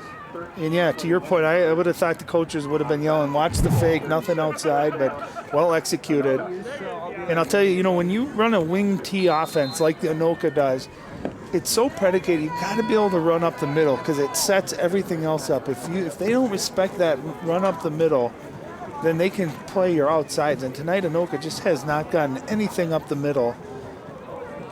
And thus, when you can't get up the middle, your linebackers are free to run to the edge. You just haven't been able to get much going outside either. And off here going on the sweep right is Garrett Berg carrying at that time for the Tornadoes, and another pretty nice push. They should just continue running those counters, Jay. That seems to be the play that's really working nicely. Nice block, nice kick out right there. Berg just runs it up. Not for a first down. So a couple of really nice plays here on this drive, and by far their longest drive of the day. Down to the 24 of Totino-Grace here. A new set of downs. 1st and 10 for Smith and the Tornadoes, and they'll come back counter the other way, and this time wrapped up. Ouch! As Collins got fully into that one. Ben George was turned into a pancake here. Watch 72 at the top of your screen go through 1, 2 blocks, and then on that cutback, linemen love to see that. Running back cuts back. You kind of get a blind shot on the guy too, and to top it off, then you get all that weight coming down too. That's a fun feeling for a lineman, and not a fun feeling for a running back. That one hurts from up here. Even you can see him just come down full force on him there. So 2nd down and 11 now for Anoka. Short loss on that last play. Smith looking to throw, and he's able to complete it. Hanging on there. Micah May on their leading receiver, coming back to the ball. Watch him come back to the ball. Really well defended, but you almost become like you're boxing out, like in a basketball game there. And Micah May, nice job coming back, 2 hands on the ball. And they got a nice gain there, and that sets up a 3rd and manageable. And this is really a down and distance Anoka hasn't been able to get to tonight. A lot of 3rd and 10 or even worse. Now you got 3rd and 4, very, very manageable. Keep an eye on number 2, Garrett Berg. Going to go up the middle with it to Brunn, or off tackle to the right anyways. He looked for a hole, and looks as though he'll have the first down. He does. Just a nice balance on this drive. We've seen a pass, a couple of those counters. That time, success running up the middle. A nice call and a fake punt. So kind of mixing and matching. They're in a nice rhythm now in Anoka. And really, it means nothing if they can't punch it in here and get some points out of it. Down to the Grace 14 now. 1st and 10 for Hunter Smith and crew.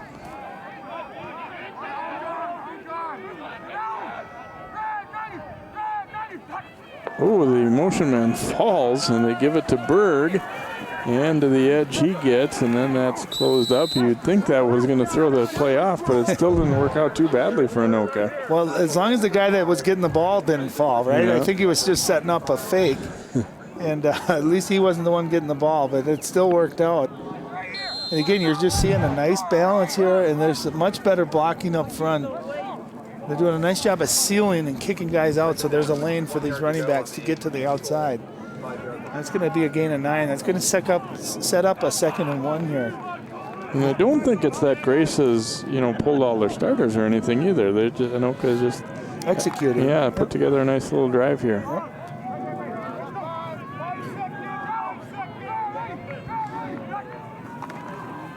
Braun takes the handoff, got away from the first arm tackle, but then he's wrapped up by Richards and crew. I was just going to say, this is a down and distance where you don't want to have a loss of yards. You can't have a penalty, right? We've seen Anoka have a couple of nice plays and then earlier in the game get backed up due to a holding call or a legal procedure or something like that. And you had 2nd and 1, now you back up a yard to 3rd and 2. And you need a positive play here. You got to get a yard, get a 2 yard, see if you can get 1st and goal. Under 20 seconds to go in the quarter. They look like they'll probably get the play off, but it might be the last play of this 3rd period. Smith looking to throw, throwing to the end zone and batted away. Didn't quite get it up over the top enough, and Bergman broke it up. And that will bring us to the end of the 3rd quarter. So nice play by Grace defensively there. We've got a 4th down coming up for Anoka. After 3, it's Grace 32, Anoka nothing. Did you know kids who play outdoors have healthier lungs? Totally. Did you know that boys that play with dolls make better husbands? My son has lots of dolls. But did you know terry cloth diapers breathe better? I did. It's totally true. Oh, yeah. Did you guys know statistically friendly kids have more friends? Yeah. That's obvious. Did you know most people think they're using the right car seat for their kid, but they're not?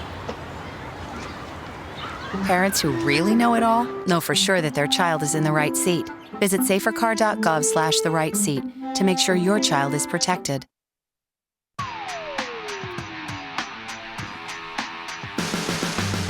We go to quarter number 4 here. 32-0 Totino-Grace. Anoka on the doorstep. They'll face a 4th down and 2.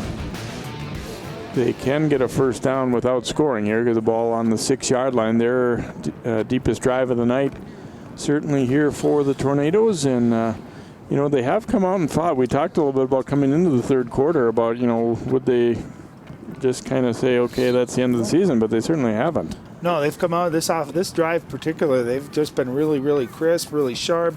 They've gotten a few extra guys a chance to carry the ball, and they've produced.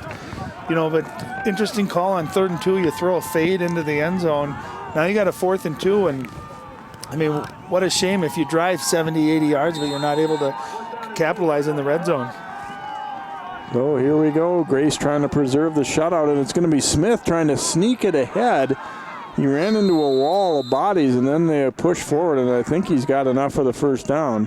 What did I just say to you? You did. Commercial I can break. verify to the viewers that Ryan, while we were off between quarters, said they should have quarterback sneaked on 3rd down. Yeah, a nice play call. They ran it earlier in the game, and you see the lineman behind you. You get a nice push. You don't allow any chance of error. You don't allow that push by Totino-Grace. Nice play call, and they're going to run it again. Trying to just slam it in, and they will get in for the touchdown. So Anoka is on the board as Hunter Smith able to finish it off. That's about as old-fashioned a play as you can get. Just quarterback sneak and push forward here.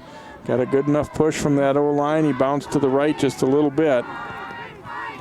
I love the last 2 play calls. You keep it simple. In a big 4th down and 2, you go quarterback sneak, you pick it up, you run it right back again. And a nice job, Hunter Smith able to get into the end zone. It's as though they plan to go for 2 here. Probably as good of an idea as anything. I mean, obviously, if you're really thinking about catching up, you need 4 8s. And but even so, it's so hard to kick tonight anyway. Smith looking left and fires, and it is complete as he hits it to Midgen for the 2-point conversion, and Anoka makes it 32-8. That was a great throw. Watch the patience here. You see him on his toes. He steps into it, and that was a fastball, and it needed to be to get through there, and nice job execution. I'll tell you, if you didn't know the score and you just watched that last drive, you'd think Anoka was the team maybe up 32-8. Because they came out and they just executed a couple of 4th down conversions, one on the fake punt, one on the quarterback sneak there at the end of that drive. But, you know, that's how you come out and respond. Nice job by the Tornadoes. And now you need your defense to say, okay, now offense gave us a shot in the arm. Let's get out here. Let's make a big play. And then you always think, too, kicking into the wind, do you go for an onside kick and try to capitalize on the momentum? The only downfall, obviously, is if you don't get it, you give Totino-Grace really good field position.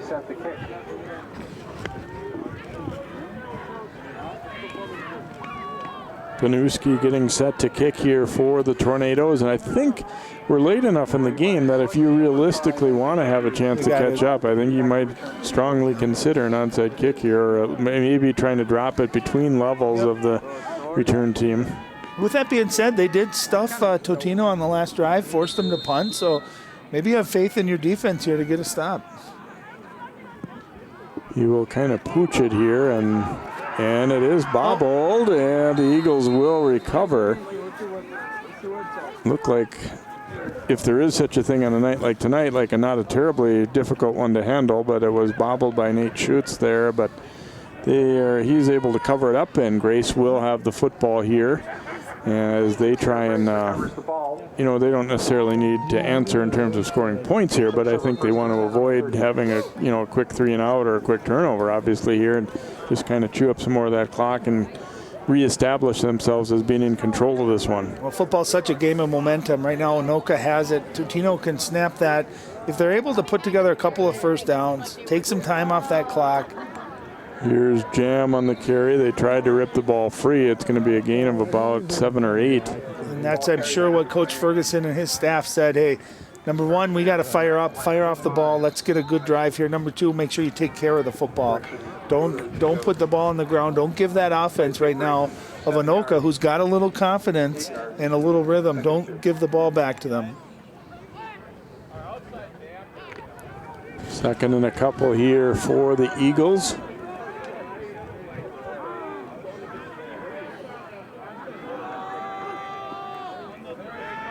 Play action and throwing deep over the middle and incomplete. Pretty nice throw actually there, as it looked like he put it basically on the receiver, Spivacek. I'll tell you, didn't it look like Spivacek didn't see the ball? I mean, it looked like watch him go up for it after the ball was already at his head. Almost like he lost the ball or didn't see it coming at him. You couldn't have thrown much of a better ball, man. Ball just right on the line. And it just looked like he got his hands up a little bit too late after the ball had already hit his head. So bring up a third and a couple now for Grace. Anoka run blitz coming here, but they're going to get the first down with ease as Jam running it for the Eagles.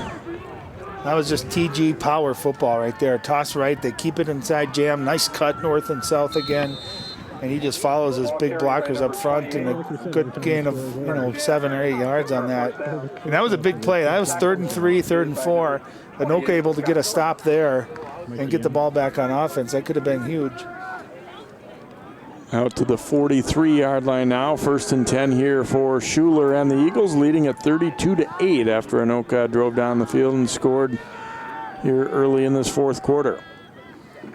Schuler will hand it off. Kamara tripped. Yep. There was a little more room to go, but he just tripped. He knows that. I think that could have maybe been a big gain. But either way it was about that's about what they've gotten up the middle tonight. Anoka's done a nice job clogging up that trap for Totino-Grace, who's normally very successful at running that. And there just hasn't been a big play. That could have been, but it looked like Kamara got his footing mixed up. 2nd down and 8 now for the Eagles.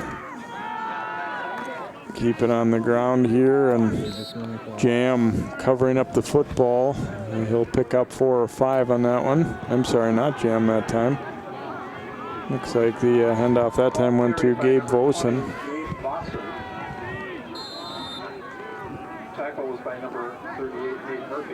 Getting his first carry of the night, so we'll have a 3rd and 4 coming up here for Totino-Grace. Again, another big 3rd down. If Anoka can get a stop here and force a TG punt.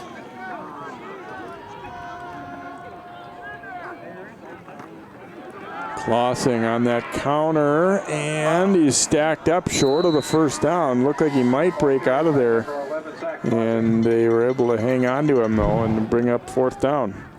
Yeah, and that play, again, they've had a lot of success. That looked like a little bit slower developing. You see the big block by number 70 going through Joe Carr. Big offensive tackle. He had a great block, but Anoka stayed home, and that play just looked like it was a little bit slower developing. Boy, and an Anoka player, they had to stop, and he gave a push. Push late. I thought, boy, you really can't afford to take a chance that they might throw a flag on you there. Well, here, 4th and 3, 4th and 4. Let's see if they try to draw a Anoka offsides or watch a sweep or watch a fumble. And the ball's on the ground, and Schuler will fall on it, but the Tornadoes will get it. Obviously, we're never really going to know for sure what Grace had in mind there, as he never got it. I noticed a couple of previous plays that Schuler has been backing up before the snap is coming. He's kind of giving it away when he's coming out of there. Well, and look at that ball too, just covered in mud.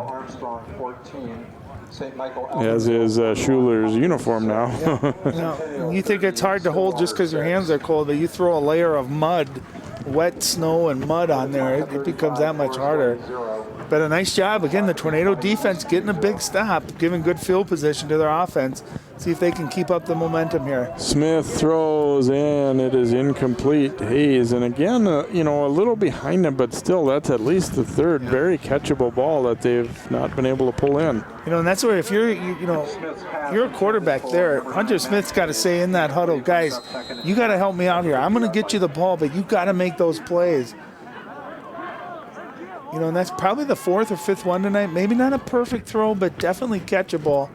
And definitely plays that, like I said, if you want to win on the road in the playoffs, you got to be able to make those. So 2nd down and 10 now for Anoka. They've built a little momentum here in this 4th quarter. Still trailing big, obviously, at 32-8. Smith trying to avoid the rush, and now he is wrapped up and driven down. He saved himself by just sidestepping the first bull rusher there coming at him, but there was just no escaping from the next couple. Well, 2 things on that. 1, his line's got to give him a little bit more time to make a play. 2, he did a nice job avoiding that first defender, but that's when you got to throw it away. There was nowhere to go.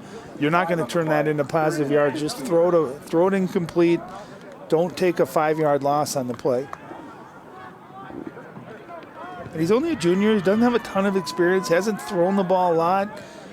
So he's only going to get better and better with more game experience. 3rd and 15 now, and the ball gets away on the handoff, and Ben George will just end up falling on it.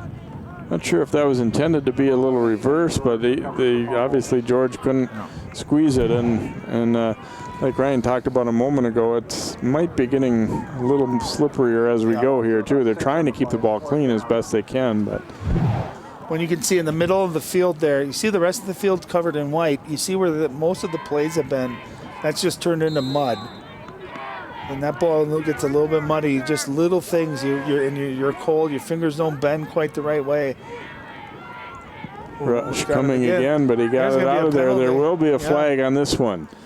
You can tell all game long, Jay, the Totino's just been going after the punts. They got the last one, and that time they run into the punter. Personal foul, roughing the kicker. So roughing the kicker call against Grace. By my count, their first accepted penalty against tonight. Was that a 15-yard penalty? I believe that's what they signaled. Yep. They're still going to be plenty short of the first down.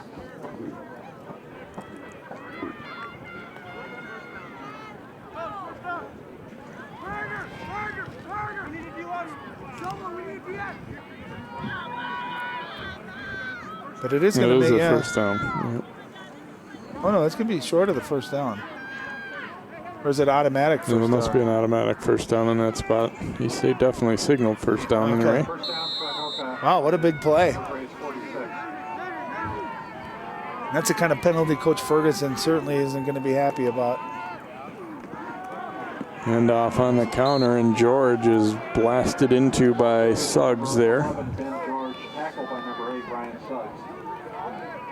Short gainer on the play for George of Anoka.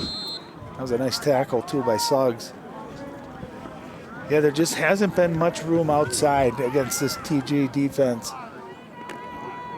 Totino-Grace has a lot of defensive backs, a lot of linebackers in the game. And not only are they playing deep, but they're coming up. They're not afraid to make tackles, too, and they've done a nice job tackling tonight. Berg taking it on the sweep to the right, and let's see where they'll mark him here. And out of bounds a little bit shy of the first down, I think. I'll tell you, Garrett Berg's really been their most effective runner tonight. Certainly not one of their leading rushers coming into the game. Haggerty, Way have really led the way all year long, but tonight Berg's really been effective. He's run that sweep and that counter and done a really nice job. Big gain there on second down. Going to be 3rd and 1 coming up here for the Tornadoes. We are at the halfway point of the fourth quarter. 32-8, Totino-Grace our score. We'll go up the middle and get the first down with ease. As Brunn taking that hand off. Ball carried by number 16, Nolan Brunn, tackled by number 17. Collins, another stop there defensively for Grace, but the Eagles would look like, obviously they still got a comfortable lead, but it looked like they were going to really put Anoka away, and now we've seen the Tornadoes battle back a little bit later in the game. Smith looking to throw, now steps up, throwing deep down the field, and caught by the second man in. Grant Olson, right place at the right time as they knocked it away from Berg, and he will squeeze it for the catch. What a throw. I mean, this couldn't have been thrown any better. Rolling out to his left, and he hits Berg. Berg almost makes the catch, but you talk about great concentration. Grant Olson keeping his eye on the ball and diving catch. Nice play. And again, a really nice throw, too. Just off the hands, and then watch this effort. Look at that catch. Sliding in the slush and snow to grab it there after Suggs made a pretty good play to break up the initial receiver pass there.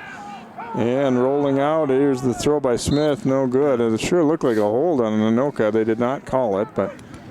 I'll tell you what, that's a play earlier in the game, Jay, he would have gotten sacked on. I thought he did a nice job, Hunter Smith. There was no one open there, but he threw it away. Instead of taking a 6-7 yard loss on a sack, trying to make a play that's not there, smartly throws it away. 2nd and 10. Nice play by the quarterback.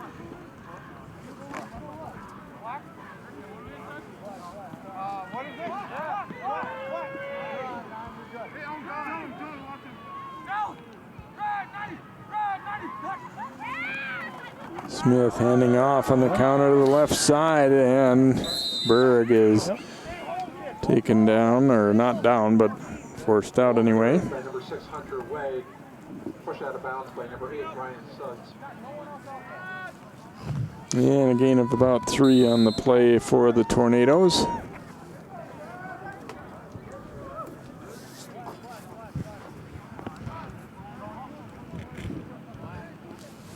So they will have a 3rd and long coming up here as the clock continues to tick here, trailing by 24, although they've, as I said, fought back a little bit here later in this ball game. Yeah, they've outscored Totino-Grace 8-6 here in the second half. Smith throwing into traffic, and it is hauled in.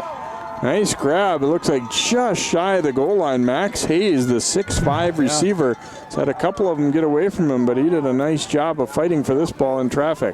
Yeah, and how about Hunter Smith? He took a shot after he delivered that, hung in the pocket, and he put it where only Hayes could make a play and catch that ball.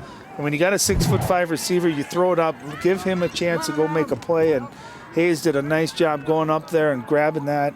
That's a big 3rd down conversion. And it's going to set up 1st and goal here from about the 1 yard line. See if they'll get look. A quarterback sneak I was going to say, yes, and that's exactly what we get. He bounces off the first wave and then went to the outside and did not make it. Ryan Suggs came up and delivered a really nice hit. Nothing there in the A gap, so he pops it out wide, and then you see number 8 come up and just level him. So 2nd down goal to go here for Smith and Anoka. You know, and this is where with you got Hayes, number 9, Max Hayes, 6'5". Do you throw it up for him and let him go make a play like he just did on that last one? Oh, the snap gets away, and Smith's just going to dive on it. Ball never got up, and you can kind of understand why by looking at the conditions there, and Smith wisely just dove on it. Well, that's why you just wonder, too, is it necessary to go shotgun? Right? Take the chance of that play, that kind of play happening, which we've seen 4 or 5 of those tonight where bobbled snaps, the timing's a little off. Go under center where you eliminate that. At least get an opportunity to go at the end zone Now you move back a good 9 yards. You got 3rd down and goal from about the 10-yard line.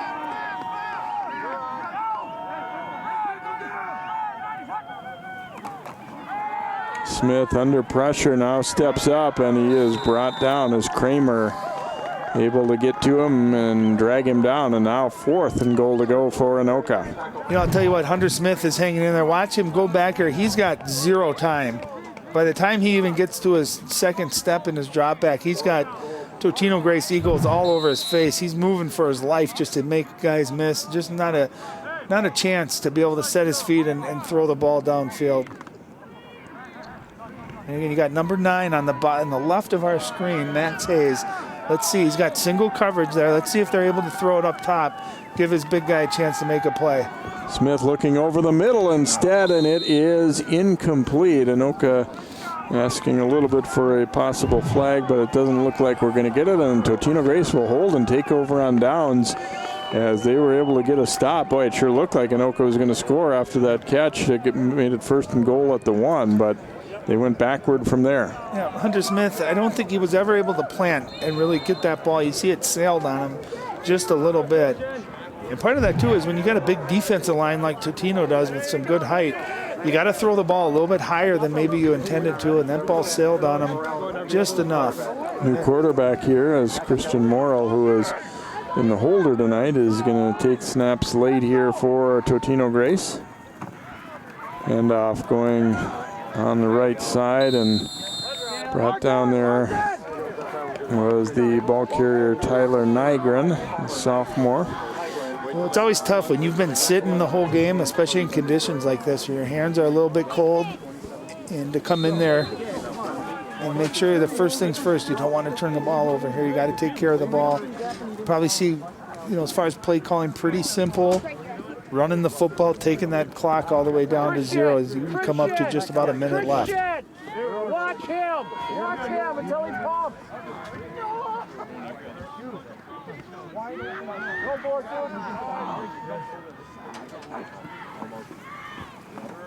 And the handoff here, and a nice stop in the backfield for the Tornadoes is Jack Rustum getting there to make the play. Yeah, I think if you're Anoka, you leave this game feeling pretty proud of how you played in the second half.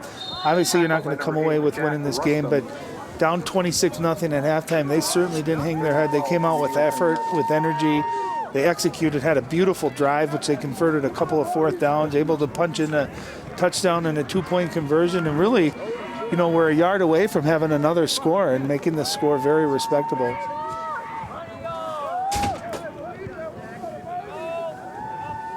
Should be just one more snap here, the handoff and the stop made, and we are going to tick down to zeros here as Anoka, I think, doing the right thing by not using timeouts late here. Obviously, there's no chance to get back into this one, so we will tick down to zeros here on the clock, and Totino-Grace getting out to that early lead as they capitalized on some miscues on the punt game for Anoka, and also the wind with their favor. They capitalized early and kind of set the tone, and the Eagles win at 32-8, so they will move on, and Anoka having a difficult season, although, as Ryan said, some pretty good fight in the second half from them. They will wrap up the year at 0-9. We hope you've enjoyed this one. It was a snowball here after. Stay warm. Stay warm. It was. We'll see how things turn out in the next couple outdoor rounds. Our final is Totino-Grace 32, Anoka 8. Good night from Jim Totino Field.